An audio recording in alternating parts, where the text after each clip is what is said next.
നീണ്ട 20 വർഷങ്ങൾ ഒരു മനുഷ്യൻ്റെ ആയുസ്സിൻ്റെ നല്ലൊരു പങ്ക് മുഴുവൻ അന്യനാട്ടിലെ ഇരുമ്പഴിക്കുള്ളിൽ ഹോമിക്കപ്പെടുക. ഒടുവിൽ പ്രാർത്ഥനകളുടെയും കാത്തിരിപ്പിൻ്റെയും ആ കണ്ണീർ കടൽ താണ്ടി അബ്ദുൾ റഹീം സ്വന്തം മണ്ണിലേക്ക് തിരിച്ചെത്തിയിരിക്കുന്നത് നമുക്ക് വലിയ സന്തോഷം നൽകിയ ഒന്നാണ്. ഇത് വെറുമൊരു മടങ്ങിവരവല്ല, ഒരു നാട് മുഴുവൻ ഒന്നിച്ചു നിന്ന് പൊരുതി നേടിയെടുത്ത കരുതലിൻ്റെ കഥയാണ്. ഈ 20 വർഷവും കണ്ണീരോടെ പ്രാർത്ഥനയോടെ മാത്രം കഴിഞ്ഞ ഉമ്മയുണ്ട് ഇവിടെ. പാത്തുമ്മ എന്ന ഈ പാവം ഉമ്മ. മകൻ ജയിലറക്കുള്ളിൽ കിടന്ന ഓരോ ദിവസവും ആ ഉമ്മയ്ക്ക് ഓരോ യുഗങ്ങളായിരുന്നു. മകൻ്റെ ജീവന് വേണ്ടി ലോകത്തോട് മുഴുവൻ കൈനീട്ടിയ ഒടുവിൽ റഹീമിനെ നെഞ്ചോട് ചേർക്കാൻ കഴിഞ്ഞ ആ നിമിഷം പാത്തുമ്മ ഉമ്മയുടെ കണ്ണീർ കടൽ ഒടുവിൽ ഒരു പുഞ്ചിരിക്ക് വഴിമാറിയിരിക്കുകയാണ്. ഇനി ആ ഉമ്മയ്ക്ക് കണ്ണീർ തൂവുന്ന ദിനങ്ങളില്ല. ഇനി റഹീമിനെ എങ്ങോട്ടെങ്കിലും വിടുമോ ഉമ്മ എന്ന് പാത്തുമ്മ ഉമ്മയോട് ചോദിച്ചപ്പോൾ പാത്തുമ്മ ഉമ്മയുടെ മറുപടി ഇങ്ങനെയായിരുന്നു: ഇനി എൻ്റെ കുട്ടിയെ ഞാൻ എങ്ങോട്ടും വിടില്ല. ഇനി ഇവരെല്ലാവരും കൂടെ ചേർന്ന് എന്നെ കൊണ്ടാക്കിയാൽ മതിയെന്ന്.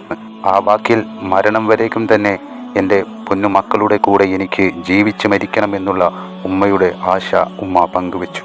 നാട്ടിലെത്തിയ റഹീമിനോട് പലരും ഗൾഫിലെ ആ കഠിനമായ ജയിൽ അനുഭവങ്ങളെക്കുറിച്ച് ചോദിക്കുകയുണ്ടായി. ഇരുണ്ട ആ അഴിക്കുള്ളിലെ ദിനങ്ങളെക്കുറിച്ച് ഓർക്കാൻ പോലും റഹീം ആഗ്രഹിക്കുന്നില്ല. അദ്ദേഹം പറഞ്ഞത് ഇത്ര മാത്രമാണ്: ഇനി അതെല്ലാം മറക്കാം. അങ്ങനെ റഹീം പറയാം കാരണം അതൊക്കെ കഠിനമായ ദിനങ്ങളെക്കുറിച്ചുള്ള പേടിപ്പിക്കുന്ന സ്വപ്നങ്ങൾ മാത്രമായിരിക്കാം. ഇനി പുതിയൊരു ജീവിതത്തിലേക്ക് കടക്കാം. അതെ, കടന്നുപോയ ദുരന്തങ്ങളെയെല്ലാം ഒരു പേടി സ്വപ്നം പോലെ മറക്കാനാണ് റഹീം ഇപ്പോൾ ആഗ്രഹിക്കുന്നത്. അത്രമേൽ ആഴത്തിലുള്ള മുറിവുകളാണ് ആ 20 വർഷങ്ങൾ അദ്ദേഹത്തിന് സമ്മാനിച്ചത്. അതല്ലെങ്കിലും അത് എത്ര വലിയ പരീക്ഷണ ഘട്ടമാണ്. 18 വർഷം മരണത്തെ കാത്താണ് റഹീം ആ ജയിലറക്കുള്ളിൽ കഴിഞ്ഞത്. തന്നെ രക്ഷിച്ചെടുക്കുവാൻ ആരും വരില്ല എന്നുള്ള കാര്യം ഉറപ്പായിരുന്ന നേരത്ത് ആകെ റഹീമിനുണ്ടായിരുന്ന കൂട്ട് തൻ്റെ ഉമ്മയുടെ പ്രാർത്ഥനകൾ മാത്രമായിരുന്നു. അങ്ങനെയിരിക്കെയാണ് 2 വർഷം മുമ്പ് പാത്തുമ്മ ഉമ്മ തൻ്റെ മകനെ രക്ഷിച്ചെടുക്കണം എന്ന ഉദ്ദേശത്തോടു കൂടി ജനങ്ങളുടെ മുന്നിലേക്ക് വന്നത്. ആദ്യം ആരും ഈ പാവം ഉമ്മയെ ശ്രദ്ധിച്ചില്ല. അവസാനം റഹീമിൻ്റെ വധശിക്ഷ അടുത്തു വരുന്ന ഘട്ടത്തിൽ ഉമ്മയുടെ ആ മാതൃസ്നേഹം കണ്ട ഓരോ മലയാളിയും ഒരു നേരം പകച്ചുപോയി. തീർച്ചയായും റഹീമിനെ ഉമ്മയുടെ അരികിലേക്ക് എത്തിക്കണമെന്ന് മലയാളികൾ തീരുമാനിച്ചു. അവരതാ ആ പുണ്യപ്രവർത്തനത്തിൻ്റെ ഭാഗമായി മാറി. തീവ്ര പരിശ്രമത്തിനിടയിലും റഹീം നാട്ടിലേക്ക് എത്താത്തത് വീണ്ടും പലരുടെയും പ്രതീക്ഷകളെ തല്ലിച്ചതച്ചു. എന്നാൽ എല്ലാ കടമ്പകളും കടന്ന് ഊരാക്കുരുക്കുകൾ മുറിച്ചു മാറ്റി റഹീം ഇപ്പോൾ നാട്ടിലേക്കെത്തി. ഇനി എന്താണ് റഹീമിൻ്റെ അടുത്ത പ്ലാൻ?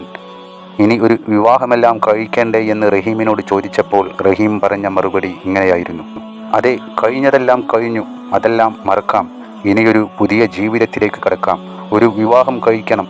സാധിക്കുമെങ്കിൽ ഒരു യത്തീം കുട്ടിയെ വിവാഹം കഴിച്ച് കൂടെ കൂട്ടണം എന്നാണ് ആഗ്രഹം.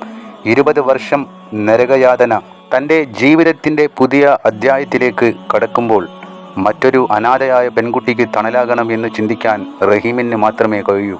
ആ വാക്കുകൾ കേട്ട് ഉമ്മ പാത്തുമ്മയുടെയും നാട്ടുകാരുടെയും മനസ്സ് ഒരുപോലെ നിറഞ്ഞു. ആ ജയിൽ ദിനങ്ങളുടെ ഓർമ്മകൾ അദ്ദേഹത്തെ ഇനിയും വേട്ടയാടിയേക്കാം.